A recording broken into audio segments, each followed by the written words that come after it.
Have you ever looked at a photo and seen something you weren't supposed to see? Something hiding in the background that sent chills down your spine? That's exactly what happened to Zoe Morgan one ordinary Saturday evening. While her 10-year-old daughter Penny was away camping with grandparents, Zoe received a simple selfie that should have been reassuring. Instead, when she zoomed in to see her daughter's smiling face, she noticed something strange in the background, something that made her heart stop. What did Zoe see in that innocent camping photo? Why did it fill her with such terror? And what would drive this worried mother to drop everything and race through the night to find her family? Settle in as we discover how a single photo can change everything.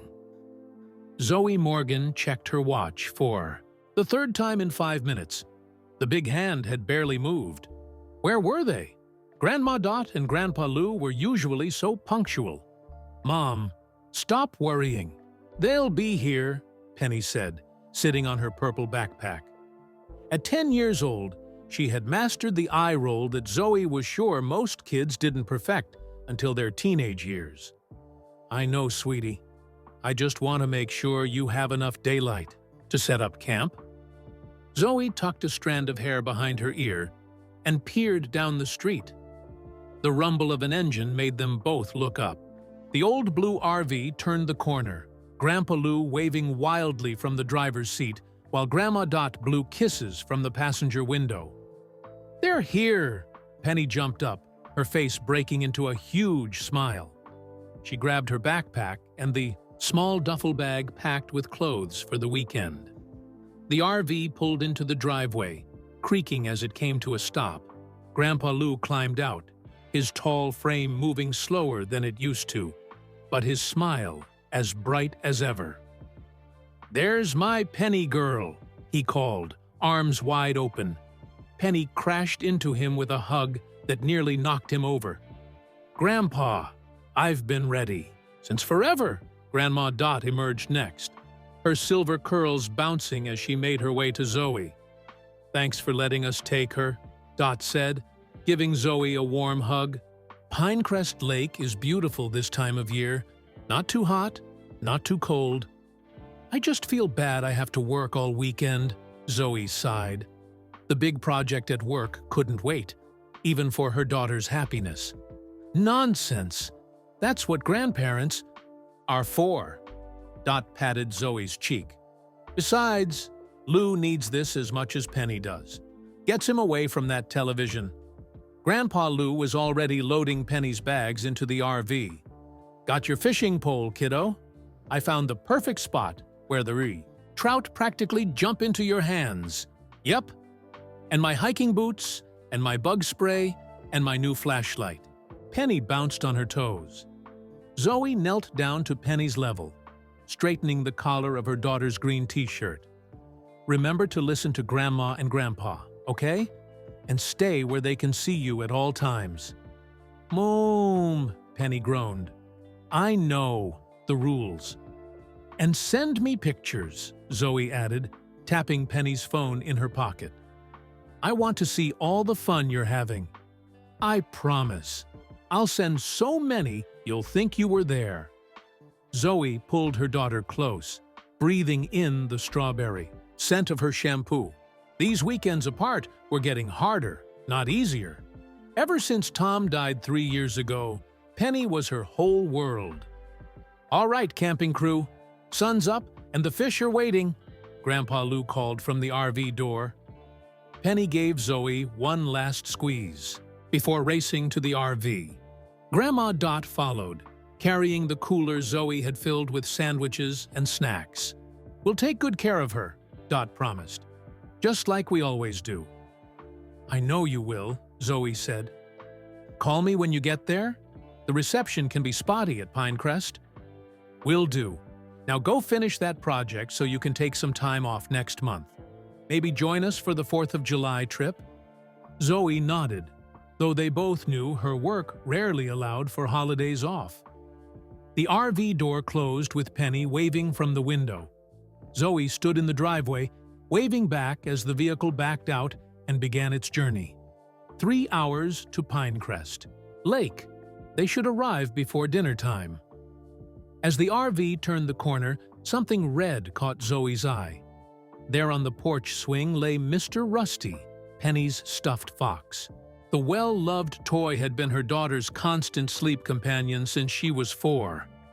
"Oh no," Zoe whispered, running to grab it. She waved her arms and shouted, but the RV was already too far down the street. Zoe looked down at the worn, stuffed animal. One eye was slightly loose, and the tail had been stitched back on more than once.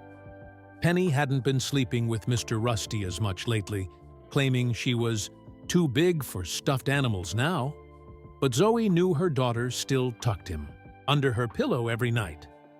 "Well, Mr. Rusty," Zoe said to the toy fox, "looks like you're staying with me this weekend." She tucked him into her work bag. Maybe Penny wouldn't even notice he was missing. And if she did, it would be a nice surprise to reunite them when she returned on Sunday. Inside the quiet house, Zoe looked at the stack of files waiting on her desk. The weekend stretched before her, empty of Penny's laughter and questions. She opened her laptop, trying to focus on work instead of worrying about her daughter camping miles away. "They'll be fine," she told herself firmly. They always are. But as she glanced at Penny's school photo on her desk, a strange feeling settled in her stomach. Maybe it was just because she forgot Mr. Rusty. Or maybe it was something else.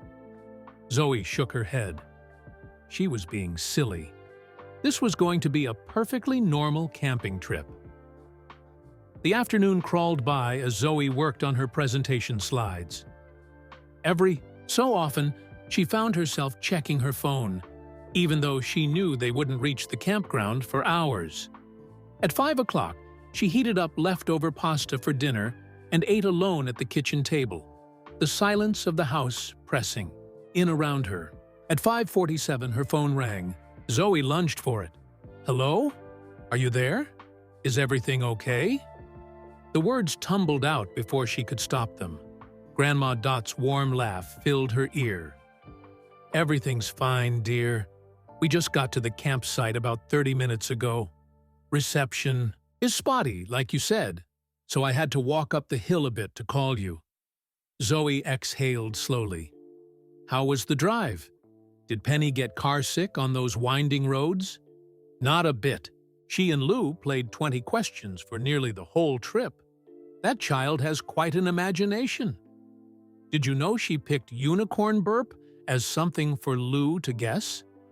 Zoe smiled, picturing her daughter giggling in the back seat. "Can I talk to her?" "Of course! Hold on." There was rustling, then Dot's voice calling, "Penny, your mom's on the phone." More rustling, then Penny's breathless voice came through. "Mom, guess what? We saw a deer on the way here. It was right beside the road, eating some leaves. And Grandpa found us the best spot by the lake. I can see the water from our picnic table." "That's great, sweetie. Did you help set up the tent?" "Yep. I put all the stakes in. And Grandma let me arrange our sleeping bags inside. I put yours in the middle so you wouldn't be alone. But then I remembered you're not here." Her voice trailed off. "I'm sorry I couldn't come, Penny." "It's okay. Grandpa said we'll roast marshmallows tonight, and tomorrow we're going fishing super early because that's when the fish are hungry." "Sounds wonderful. Are you being good for Grandma and Grandpa?" "Yes. I'm helping with everything. I even carried the water jug from the pump." "That's my girl. Is it getting dark there yet?" "Kind of. The sun is going down behind the trees. It's all orange and pretty on the lake. Remember to brush your teeth before bed, okay? And don't stay up too late." "I won't." Penny's voice lowered to a whisper. "Mom? I think I forgot Mr. Rusty." Zoe glanced at the stuffed fox sitting on her desk. "Yes, he's here with me. But it's just for 2 nights, right? You'll be having so much fun you won't even miss him." "I guess so," Penny said, not sounding convinced. "Grandpa's waving at me. He wants me to help with the fire now." "Okay, honey. I love you to the moon and back." "Love you to Jupiter and back. That's farther." "It sure is. Good night, Penny."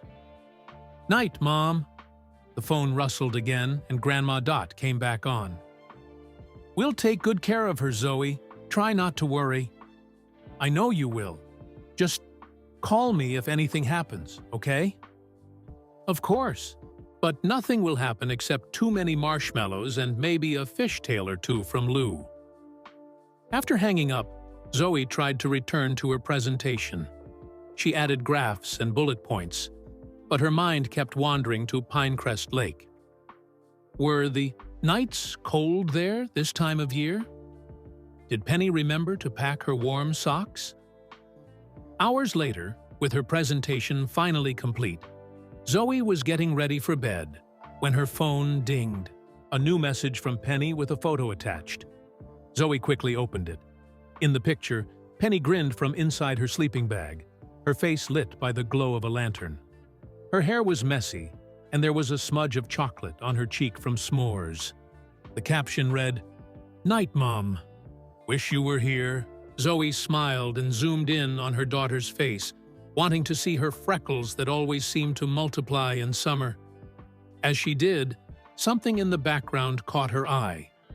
Through the mesh window of the tent, visible just beyond Penny's shoulder, there appeared to be a light moving between trees. Zoe squinted at the screen. Was that a flashlight? Another camper, probably, walking to the restrooms.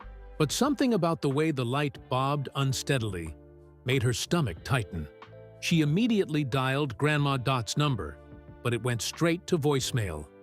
She tried Grandpa Lou's phone with the same result. "It's nothing," Zoe told herself, firmly. "They've just turned their phones off to save battery. The campground is full of people. It's safe."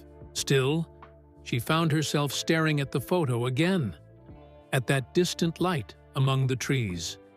Sleep felt very far away now. "You're overreacting," she whispered. "It's just another camper." But as she finally turned off her bedside lamp, Zoe couldn't shake the feeling that something wasn't right. Sleep came in fits and starts, with Zoe jerking awake several times to check her phone. No new messages. She finally drifted into a deeper sleep just before dawn, Mr. Rusty clutched in her hand like a talisman. The morning sun streaming through her curtains woke her at 7:23. Zoe fumbled for her phone, heart racing when she saw she had 4 new notifications. 3 photos and a text from Penny had arrived sometime around 6 a.m. Zoe opened them eagerly, relief washing over her. The first picture showed a stack of pancakes shaped like animals. A bear, what might have been, a fish, and something lumpy that the caption identified as a mountain lion. Grandpa Lou stood proudly in the background by the camp stove, spatula raised like a magic wand. The second photo was of Penny and Grandpa Lou at the edge of the lake, fishing poles in hand, and the sun rising behind them. Penny wore her life jacket, even though they were on the shore. Zoe silently thanked Grandma Dot for enforcing that rule. The third picture made Zoe smile the most. Penny stood beside a small tower of flat rocks she had carefully balanced by the lakeside. Her face was serious with concentration, tongue sticking out slightly as she placed the final stone. The rock tower was almost as tall as Penny's waist. The text simply read, "Morning, Mom. Grandpa's pancakes rock. Going fishing now. We'll bring dinner." Zoe typed back quickly. "Those pancakes look amazing. Be careful by the water. Are you having fun? Love you." She added 3 heart emojis, knowing Penny would roll her eyes, but secretly like them anyway. With her mind at ease, Zoe got up and made coffee. She laid her presentation materials on the kitchen table, determined to practice until she could deliver it perfectly on Monday. The mysterious light from last night's photo seemed silly in the brightness of morning. Probably just another camper, like she'd thought. Hours passed without a response from Penny, but Zoe wasn't concerned. The cell reception at Pinecrest was spotty at best, and they were likely in a dead zone while fishing. She worked steadily through her presentation, breaking only for a quick sandwich at lunch.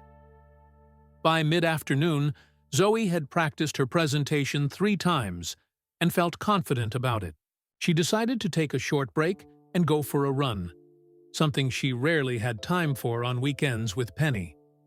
She changed into workout clothes and was tying her shoes when her phone chimed. A new photo from Penny. Zoe opened it immediately. This time? Penny was inside the tent again, giving a thumbs up. Caught 2 fish. Grandpa cleaning them for dinner. Helped Grandma pick berries, too. Zoe smiled, but something about Penny's expression made her pause. Her daughter's usual megawatt smile seemed dimmer somehow, more forced. Maybe she was just tired from all the outdoor activities. Without thinking, Zoe zoomed in on the photo, studying her daughter's face. Was that worry in her eyes? As she examined the image, Zoe's gaze drifted to the tent window behind Penny. Her breath caught. There, just visible through the mesh, was the shadow of what looked like a person standing outside the tent. "It's Grandma or Grandpa," Zoe said aloud to her empty house.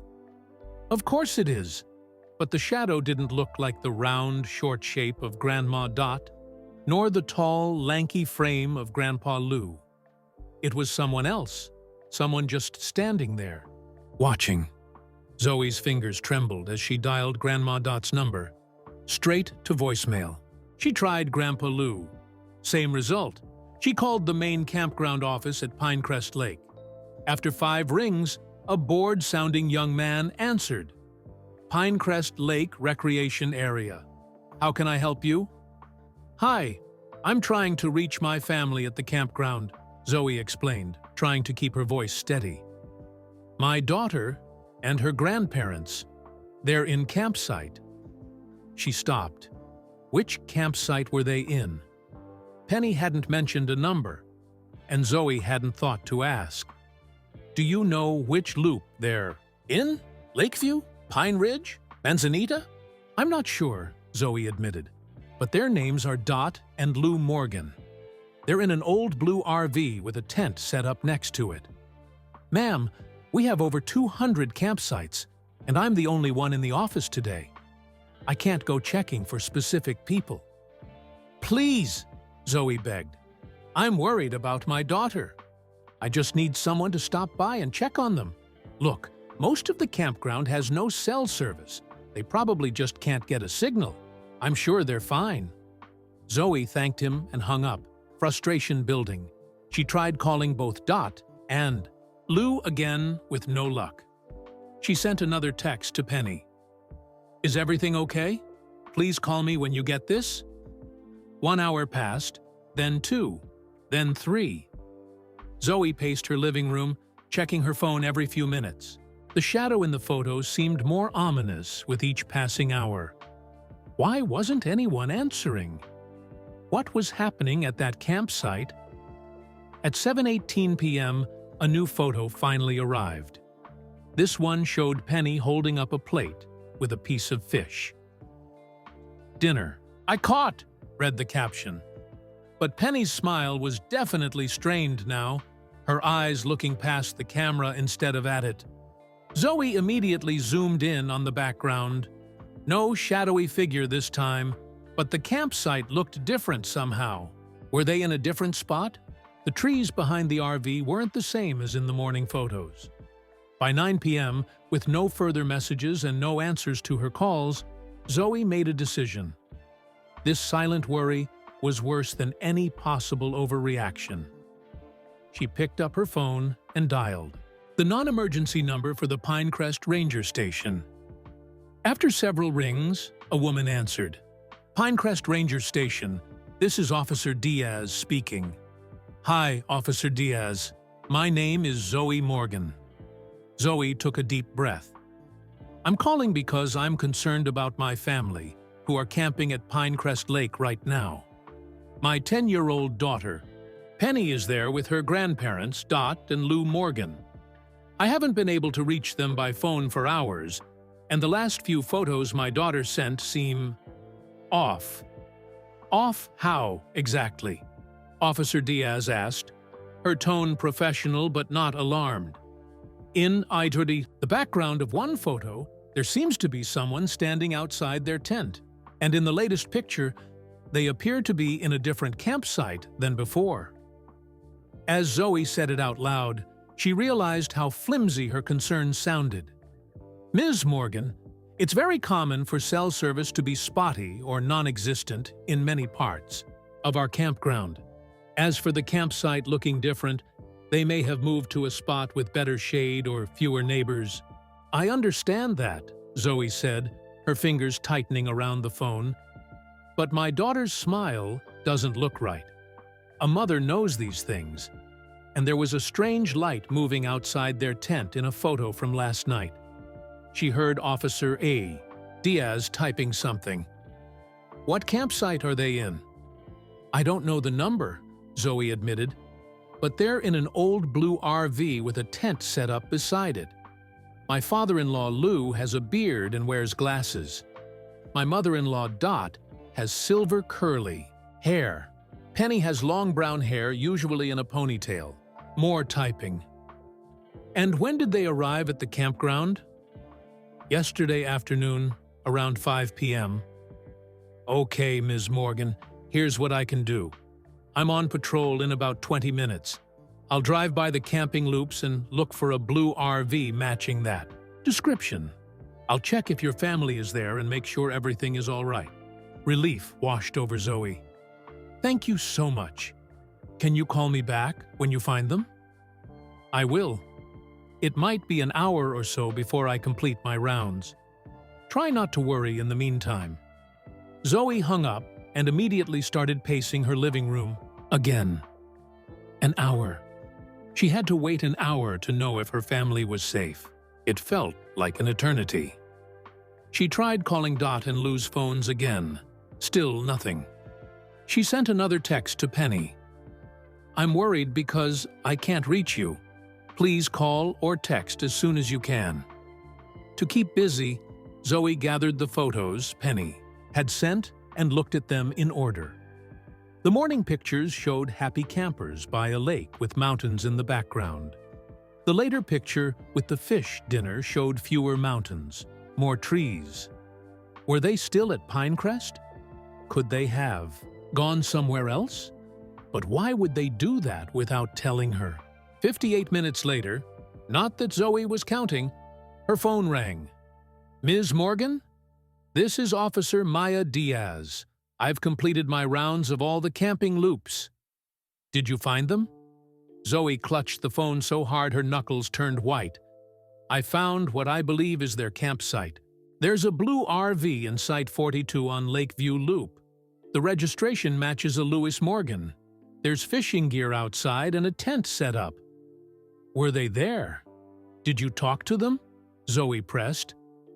No one was at the site when I stopped by, Officer Diaz said. But that's not unusual. Many campers are out hiking or at the lake during the day. The site looks normal. Camping chairs around a fire pit, fishing poles leaning against the RV, cooler on the picnic table. Nothing out of the ordinary. But it's after 9 at night. Wouldn't they be back by now? Penny's only 10. She should be in bed. The fishing is really good at dusk, Officer Diaz explained. And it's Saturday night. Lots of families stay up later around the campfire. Everything at the site looks well maintained and organized. There are no signs of distress or anything concerning. Zoe sank onto her couch. Maybe she was overreacting. Could you check back later, please? I'll swing by the site again before the end of my shift at midnight, Officer Diaz promised. And I'll leave a note for the night patrol to keep an eye on that site. I have your number if we need to reach you." "Thank you," Zoe said, not feelings particularly grateful. A drive-by wasn't enough. A note for night patrol wasn't enough. After hanging up, she stared at her phone, willing it to ring with a call from Penny or her parents. Nothing happened. The empty house felt suddenly claustrophobic. Zoe went to her bedroom and pulled out her overnight bag. She threw in some clothes, her toothbrush, and grabbed Mr. Rusty from the desk. Within 10 minutes, she had her car keys in hand. 3 hours. That's how long it would take to drive to Pinecrest Lake. If she left now, she could be there by midnight. She'd find campsite 42 and see for herself that everything was fine. "This is crazy," Zoe muttered as she locked her front door. "They're probably roasting marshmallows and telling ghost stories right now," but as she started her car and pulled out of the driveway, she knew she wouldn't be able to sleep tonight without seeing Penny with her own eyes. The clock on her dashboard read 9:47 p.m. as she turned onto the highway, heading northeast toward Howe, the mountains. The roads were nearly empty this late on a Saturday night. Zoe pressed her foot on the gas pedal, going just over the speed limit. Each mile marker that passed made her both more anxious and more determined. "I should have gone with them," she muttered to herself, gripping the steering wheel tighter. Work isn't more important than family. Her headlights sliced through the darkness, illuminating the road ahead, but little else. The night seemed to press in from all sides. Zoe's mind raced faster than her car. What if something had happened to Grandpa Lou? He'd mentioned chest pains last month at Sunday dinner.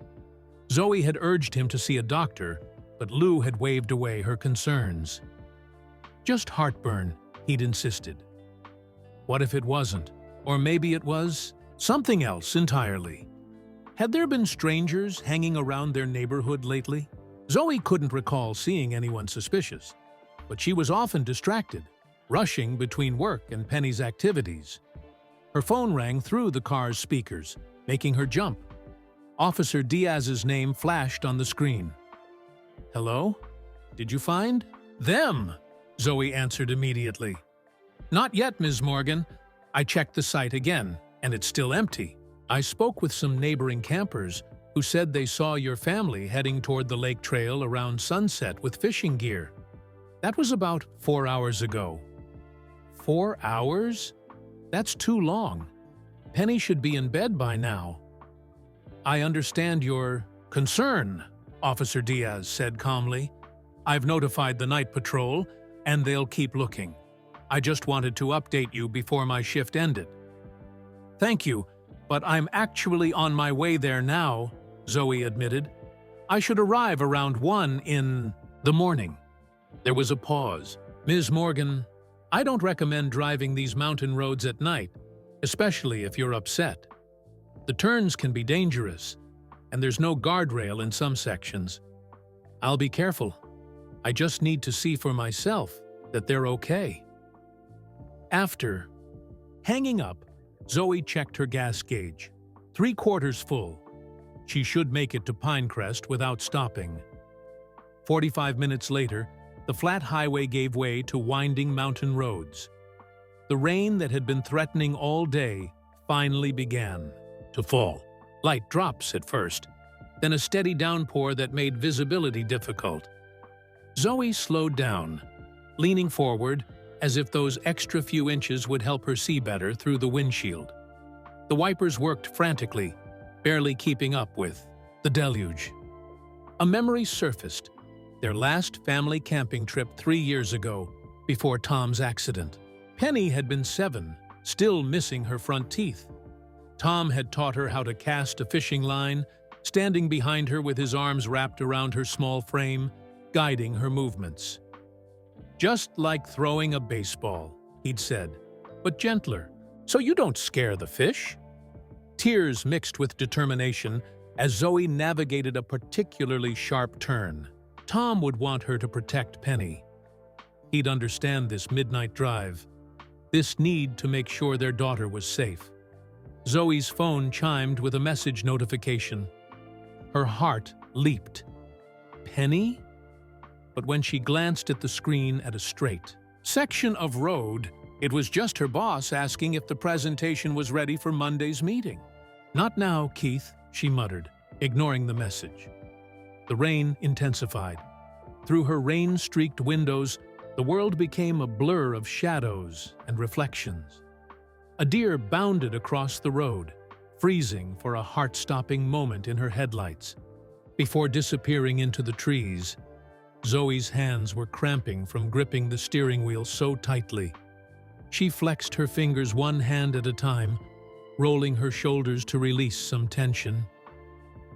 "Everything is fine," she told herself.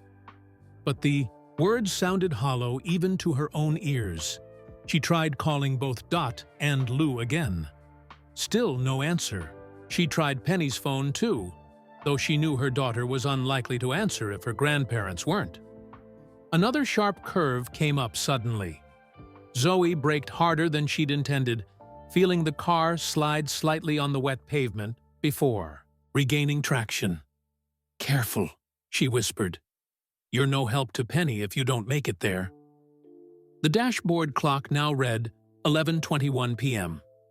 Less than 2 hours to go. Zoe took a deep breath, focusing on the road ahead. Mr. Rusty sat on the passenger seat beside her, his one good eye seeming to watch the darkness through the window. Zoe reached over and patted his worn head. "We're coming, Penny," she said into the empty car. "Just hold on." The rest of the drive blurred together. Endless curves, rain that finally stopped around midnight, and the occasional deer watching from the roadside. Zoe's eyes burned from staring into the darkness. Twice she had to pull over to splash cold water on her face from a water bottle. Pink light was just beginning to touch the eastern sky when she finally saw the wooden sign for Pinecrest Lake Recreation Area. Relief gave her a second wind as she turned onto the campground road, following signs for Lakeview Loop. The campground was mostly quiet at this early hour. A few early risers were starting their campfires, steam rising from coffee pots. Zoe crawled past each campsite, straining to see the numbers on the posts. 30, 40, 42, she exclaimed, pulling into a small parking spot beside a familiar blue RV. Her heart pounding, Zoe grabbed Mr. Rusty and got out of her car. The morning air was crisp and smelled of pine and lake water. On another day, she would have appreciated the beauty of the sunrise reflecting on the distant water, visible through the trees. Now, all she cared about was finding her family. Chatuanfi campsite looked peaceful enough. A small tent was set up near the fire pit, which held cold ashes from the previous night. Fishing rods leaned against a tree. The picnic table held neatly stacked cooking supplies, but there was no sign of Penny, Dot, or Lou. "Hello?" Zoe called, approaching the RV. "Grandma, Dot? Grandpa, Lou? Penny?" No answer. She knocked on the RV door. Nothing. Growing increasingly worried, Zoe unzipped the tent flap and peered inside. 3 sleeping bags were laid out, but no one was in them. They looked like they hadn't been slept in, too neatly arranged, corners tucked in military style, the way Grandpa Lou always made beds. "Where are you?" she whispered, turning in a circle to survey the entire campsite. Something blue caught her eye. Penny's jacket hanging from a tree branch near the start of a trail leading toward the lake. Zoe rushed over to it. The jacket was damp with morning, dew, as if it had been there all night. Panic rose in her throat. She pulled out her phone to call Officer Diaz, but the no-service message mocked her from the screen. "The ranger station," she said to herself, climbing back into her car.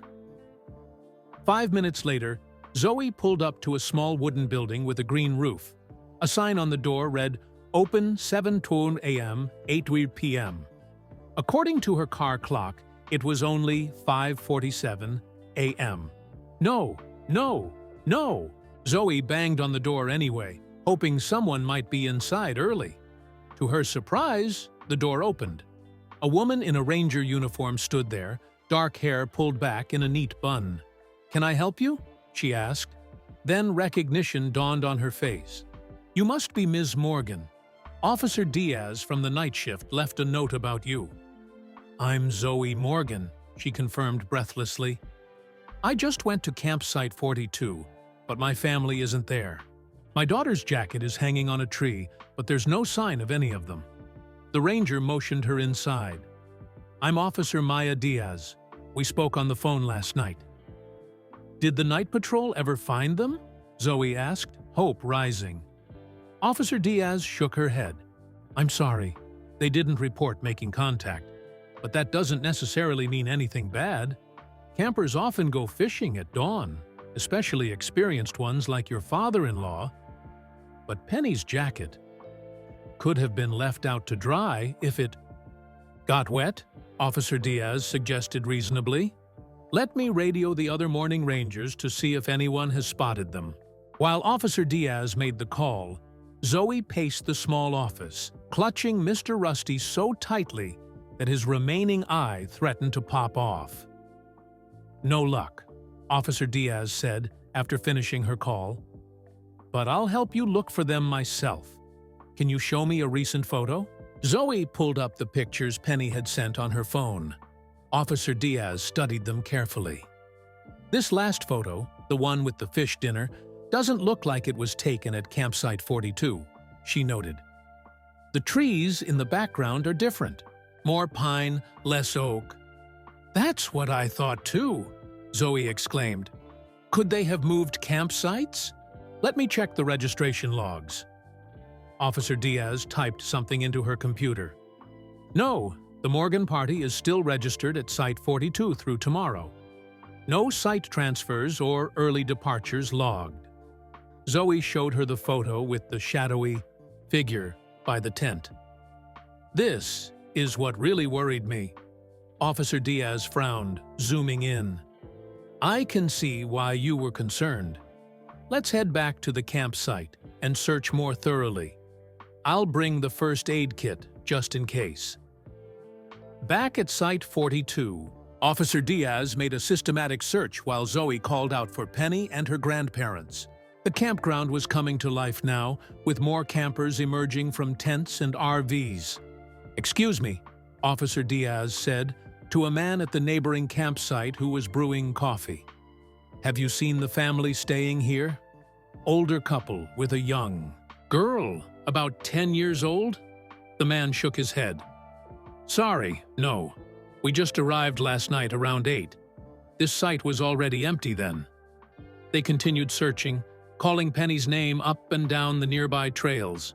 Zoe was just about to suggest they organize a larger search party when she spotted something that made her blood run cold. Hanging from a low branch on the lake trail was Penny's bright blue jacket, gently swaying in the morning breeze. "That's my daughter's jacket," Zoe whispered, pointing. "I'm sure of it." Officer Diaz approached it carefully. "It could be a marker," she said, "left to show the way." "Or a cry for help," Zoe said, her voice breaking. Officer Diaz removed the jacket carefully, examining it before handing it to Zoe. "Let's not jump to conclusions, but I think it's time to call for backup." She unclipped the radio from her belt and requested additional rangers to assist in a search.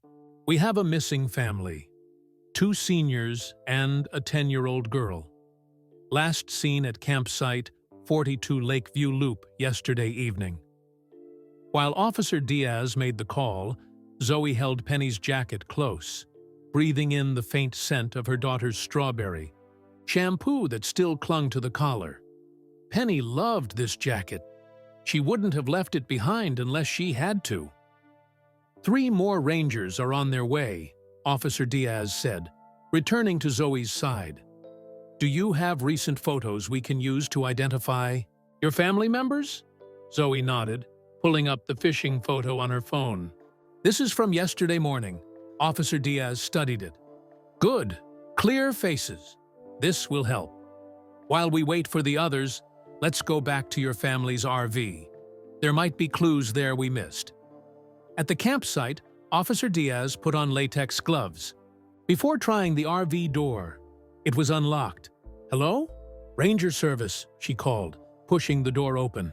No one answered. Inside, the RV was tidy, but showed signs of hasty departure. A coffee mug lay on its side on the small table. A book was open, face down on the bench seat. The tiny kitchen held breakfast dishes that hadn't been washed.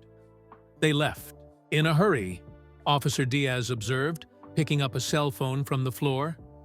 "Is this your father-in-law's phone?" Zoe took it, recognizing the worn leather case. "Yes, that's Grandpa Lou's. He would never leave it behind willingly."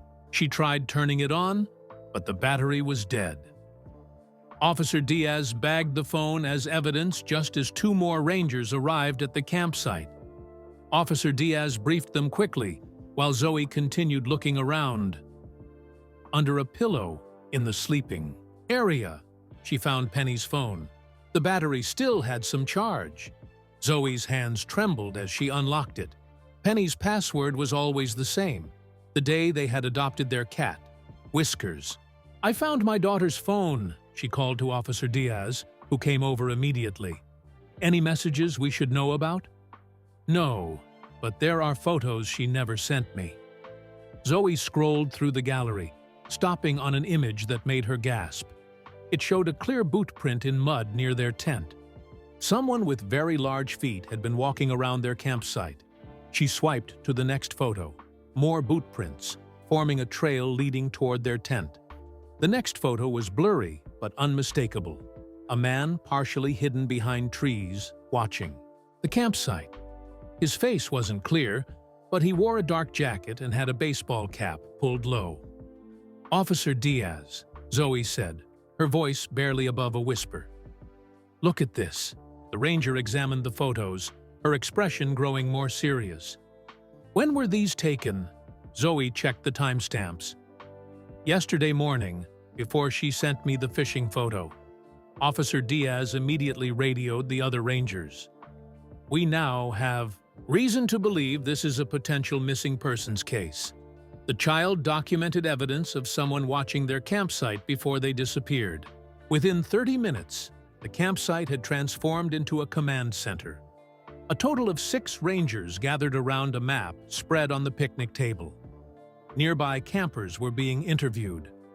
A volunteer search and rescue team had been called in. "Ms. Morgan," Officer Diaz said, guiding Zoe to a camp chair.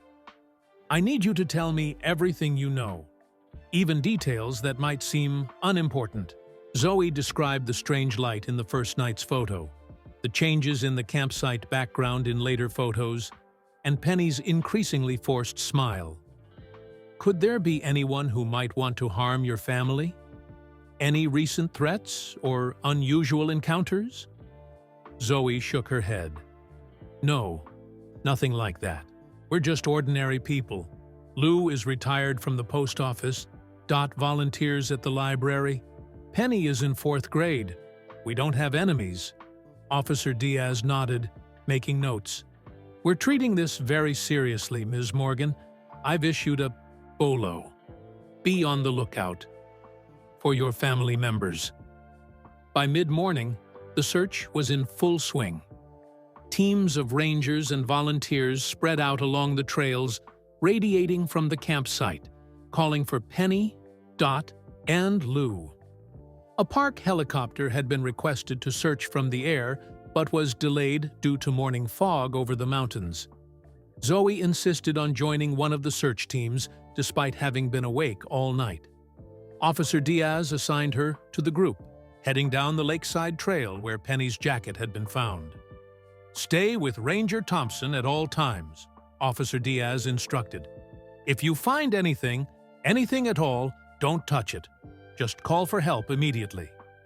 Zoe nodded, tucking Mr. Rusty into her jacket pocket. The stuffed fox's head poked out, as if he too was searching for Penny. As they set off, Ranger Thompson explained the protocol. We'll move slowly, searching both sides of the trail. Call out every few minutes, then stop and listen. We're looking for any sign of disturbance, broken branches, clothing, footprints, anything unusual. The lake sparkled to their right as they walked, the beauty of the scene a stark contrast to the knot of fear in Zoe's stomach. Every few yards, they stopped to call out, "Penny! Dot! Lou! Can you hear us?" Each time, only silence answered back, occasionally broken by the call of a bird or the rustle of leaves in the breeze. After walking for 20 minutes, they found one of Grandpa Lou's fishing lures caught in a bush. "That's his," Zoe confirmed, recognizing the hand-tied fly. "He makes them himself." Ranger Thompson radioed their location and carefully placed the lure in an evidence bag. "Good sign," he said encouragingly. "It means they came this way." As they continued, the trail grew more rugged, veering away from the lake and into thicker forest. The search became more difficult as the underbrush grew denser. The team was about to turn back when a volunteer shouted, "Over here!" Zoe rushed over, her heart pounding. There, nestled against a fallen log, was a small tower of flat rocks stacked carefully one on top of another. "Penny made one just like this," Zoe said, remembering the photo from yesterday morning. "She loves building these." "Could be a marker," Ranger Thompson suggested. "Kids are smart that way."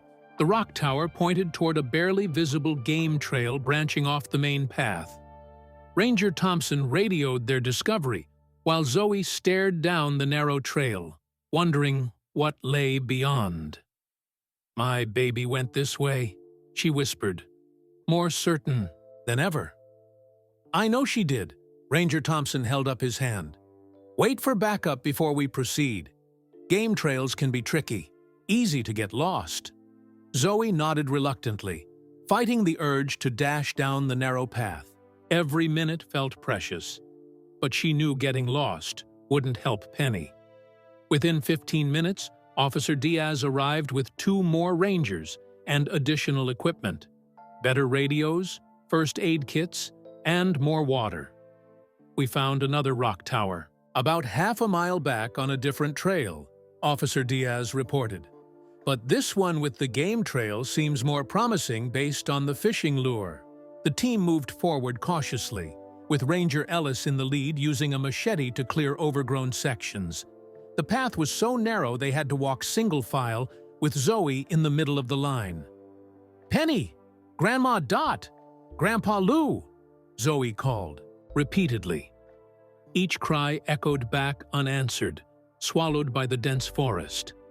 The trail dipped down into a small ravine before climbing steeply up the other side. At the bottom, near a tiny stream, Ranger Ellis stopped abruptly. "Footprints," he announced, crouching down. Everyone gathered around to look. In the soft mud beside the stream were several distinct prints: large adult boots, smaller women's shoes, and the unmistakable treaded pattern of Penny's favorite hiking boots. "Those are definitely Penny's," Zoe confirmed, hope rising in her chest. "She got those boots for her birthday last month.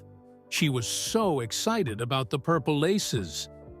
"And there's a 4th set of prints," Officer Diaz observed, pointing to larger, deeper impressions. "Someone heavy, with a different tread pattern." The implication hung heavily in the air. Someone else had been with them. "Let's keep going," Ranger Thompson said quietly. "Stay alert." As they climbed the steep bank on the other side, Zoe's muscles protested. She hadn't slept in over 24 hours, and the adrenaline that had kept her going was wearing thin. But the thought of Penny somewhere ahead kept her moving forward.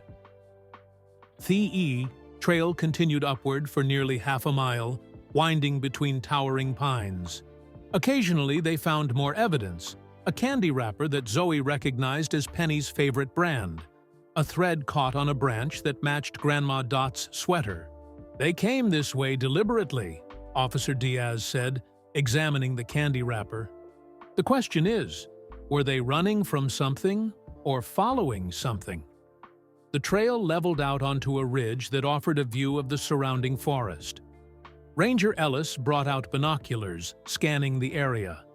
"There's something reflecting sunlight about a quarter-mile ahead," he reported, handing the binoculars to Officer Diaz. "Looks like metal," she confirmed. "Could be the RV?" "But the RV is still at the campsite," Zoe said, confused. "Not your family's." "RV. Maybe another vehicle." The team moved forward with increased caution. The game trail began to widen into what appeared to be an old logging road, unused for years but still passable on foot. "Stay behind me," Ranger Thompson instructed Zoe. They rounded a bend, and everyone froze. Ahead, partially hidden by trees, was a small clearing. In it sat a battered old pickup truck with a camper shell. Officer Diaz signaled for everyone to stay back while she and Ranger Ellis approached the vehicle carefully. Zoe watched, her heart hammering in her chest. Was Penny in there? Was she hurt? Or worse? The Rangers circled the truck, peering through windows. Officer Diaz tried the doors, but found them locked. After a thorough check, she signaled the all-clear. "No one inside," she reported as the group approached. "But look at this!" On the ground near the truck's tailgate were more footprints, the same 4 sets they'd been following, and beside them, something that made Zoe's breath catch. Another small tower of carefully balanced rocks.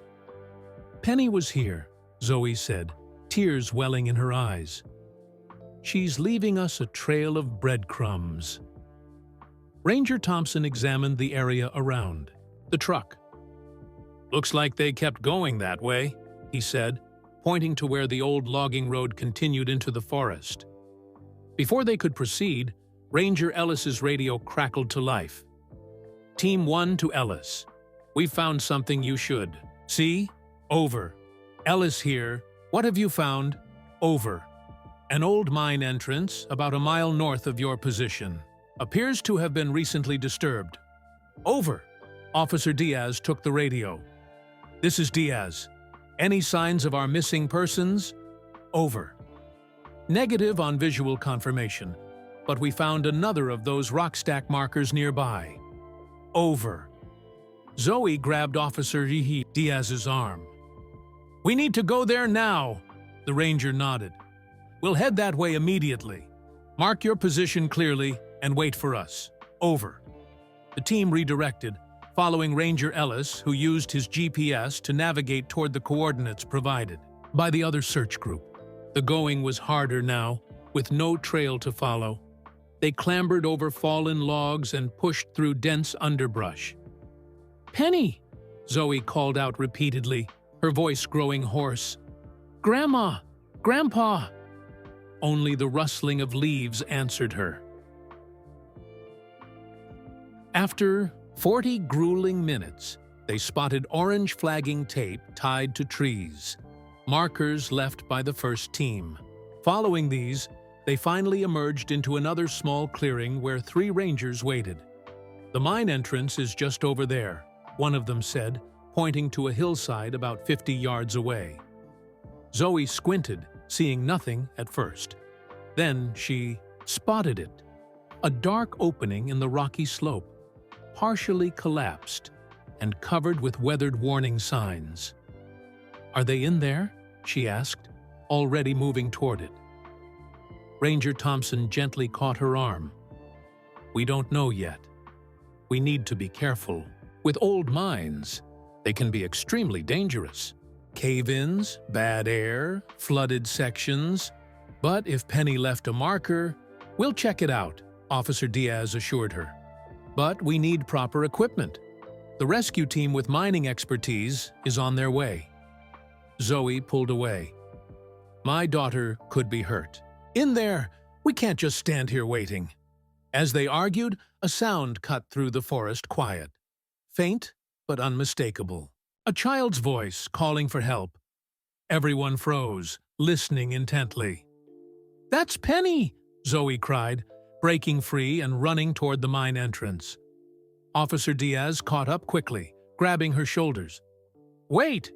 You could cause a cave-in if you want. Rush in." The voice came again, slightly louder. "Help! Is anyone there?" It was definitely coming from inside the mine. Officer Diaz made a split-second decision. Protocol says we wait for the mine rescue team, but that's a child's voice. She turned to her team. "Thompson, Ellis, you're with me. The rest of you stay here and guide the rescue team when they arrive." She faced Zoe. "You can come, but you stay behind us, understand? No sudden movements, no loud noises." Zoe nodded, clutching Mr. Rusty in her pocket like a talisman. The small group approached the mine entrance cautiously. Fallen timber partially blocked the opening, but there was enough space to enter single file. Above the entrance, a weathered sign read, "Danger! Abandoned mine! Keep out!"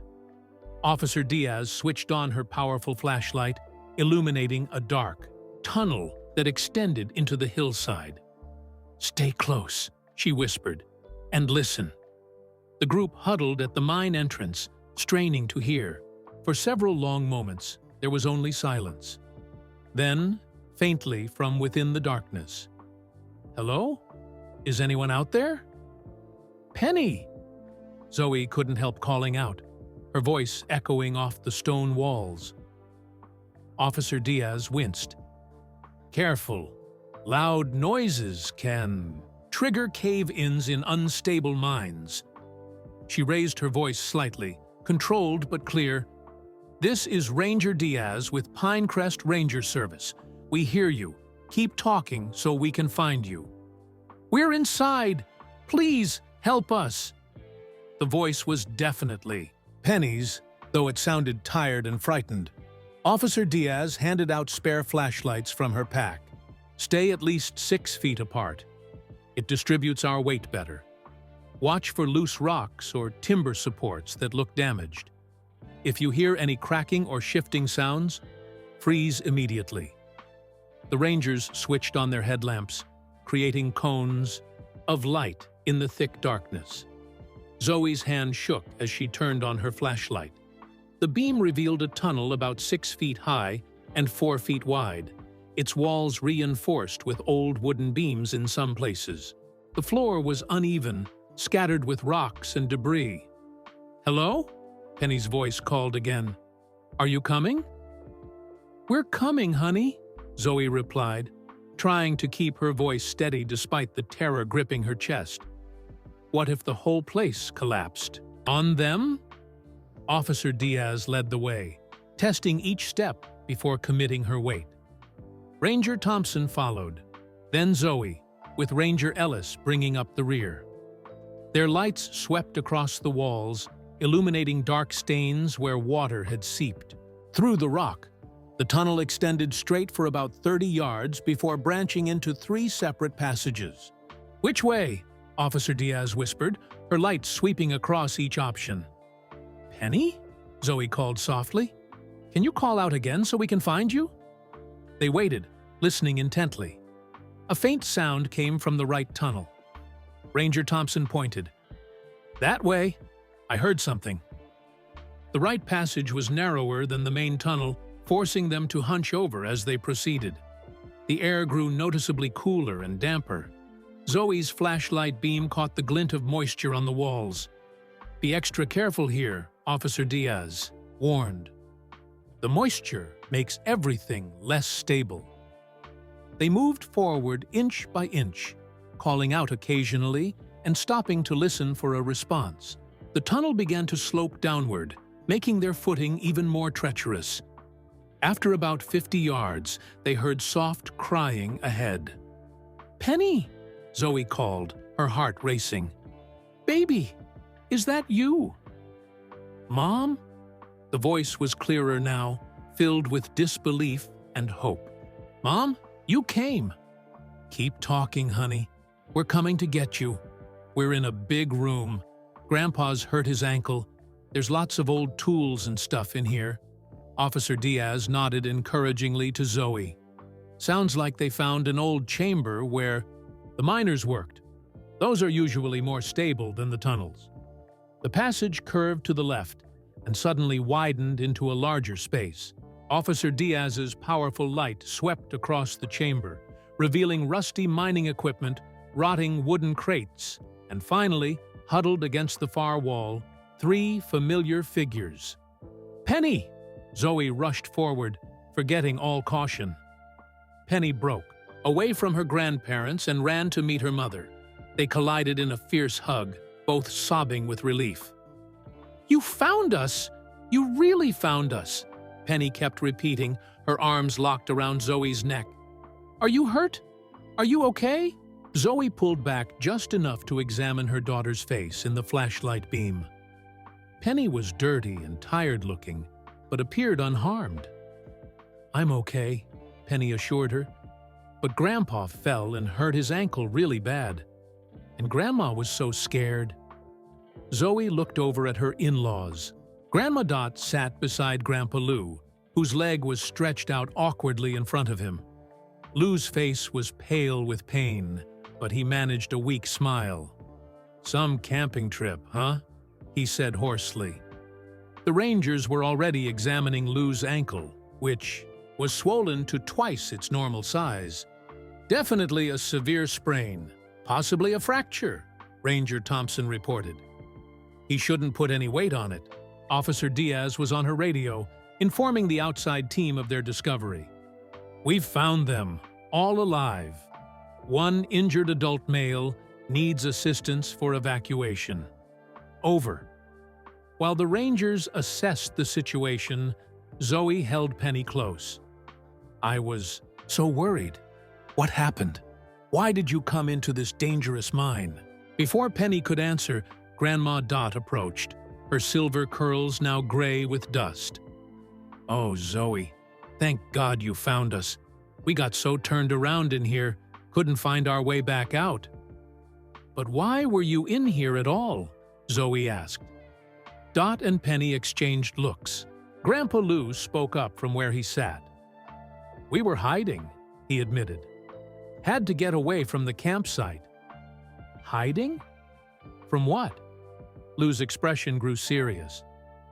"First night at camp, I spotted a mother bear with 2 cubs near our site. Didn't want to scare anybody, so I didn't mention it. Figured they'd move on by morning. But they didn't," Dot continued. "Next day, they were still hanging around. We tried moving to a different spot to fish, but those bears followed us. We saw them watching us from the trees," Penny added, her eyes wide. "Grandpa said bears that aren't afraid of people can be dangerous. So we packed some supplies and headed out, thinking we'd find a ranger," Lou explained. "But the bears kept appearing wherever we went. It was like they were tracking us. I was taking pictures of their footprints," Penny said proudly, "to show you later. When we spotted them again during our hike, we panicked a bit," Dot admitted. "Lou remembered this old mine from when he was a teenager, thought we could hide out until the bears moved on.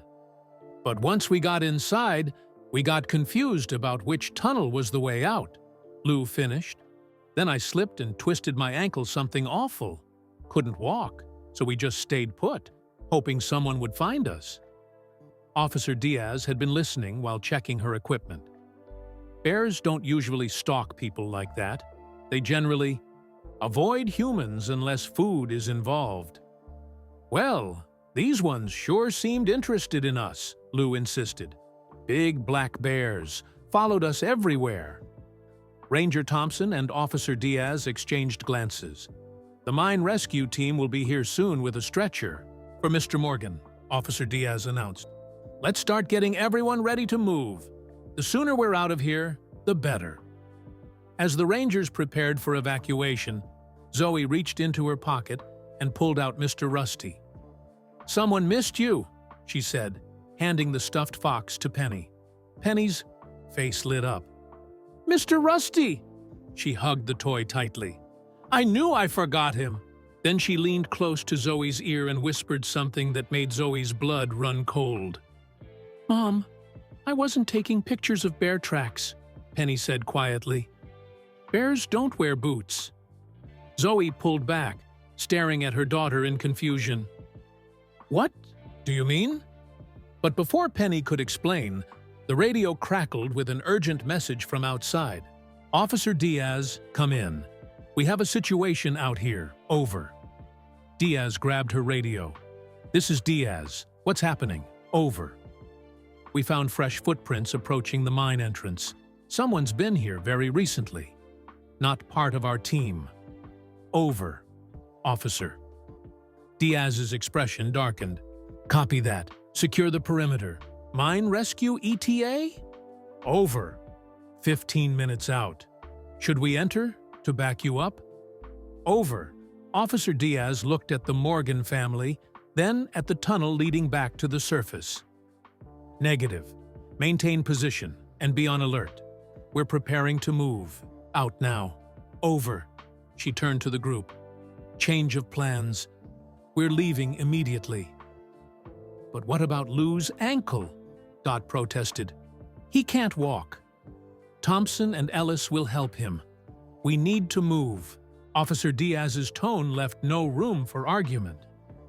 Ranger Thompson fashioned a quick splint for Lou's ankle, using first aid supplies and a piece of wood from an old crate. Ellis and Thompson positioned themselves on either side of Lou, supporting his weight. Everyone ready? Stay close. Move quietly, Officer Diaz instructed. They started back through the narrow tunnel, moving as quickly as caution allowed. Lou bit back groans of pain each time his injured leg was jostled. Penny clung to Zoe's hand, Mr. Rusty tucked safely in her jacket pocket. Mom, Penny whispered as they walked. There was a man watching our campsite. Not a bear. A man with big boots.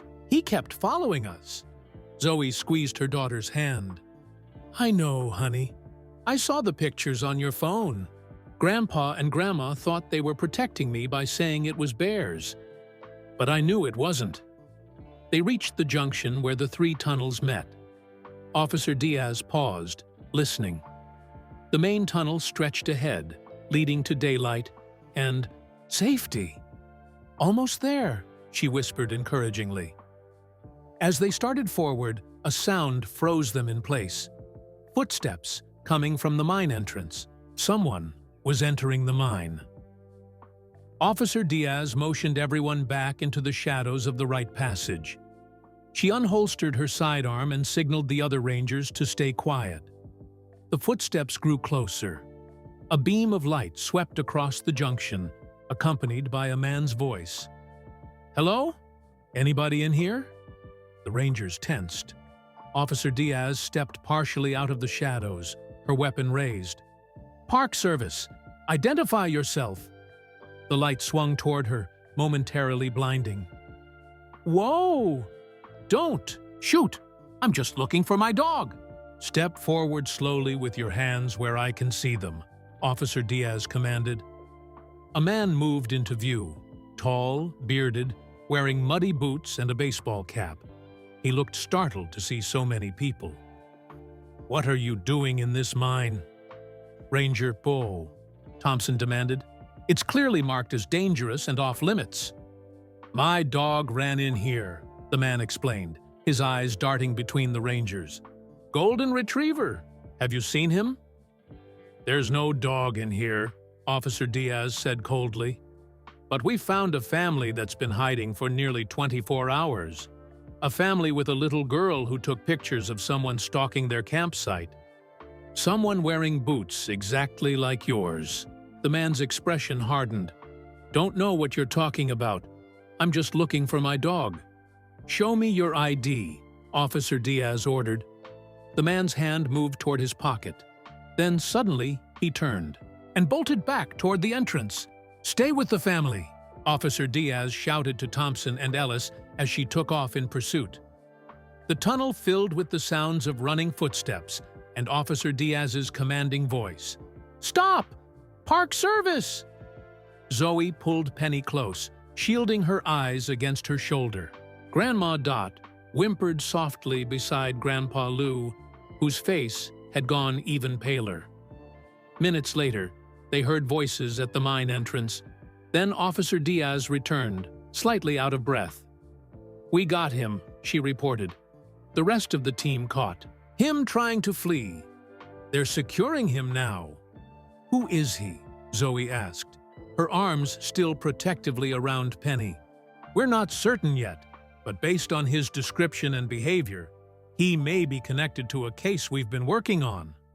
A poacher who's been illegally hunting in the park." Officer Diaz glanced at Penny, clearly measuring her words. "He's been evading rangers for weeks." The mine rescue team arrived shortly after, bringing a proper stretcher for Grandpa Lou and additional security. As they carefully extracted Lou from the mine, Zoe kept Penny close, refusing to let her daughter out of her sight. Outside, the forest was alive with activity. Several ranger vehicles had arrived.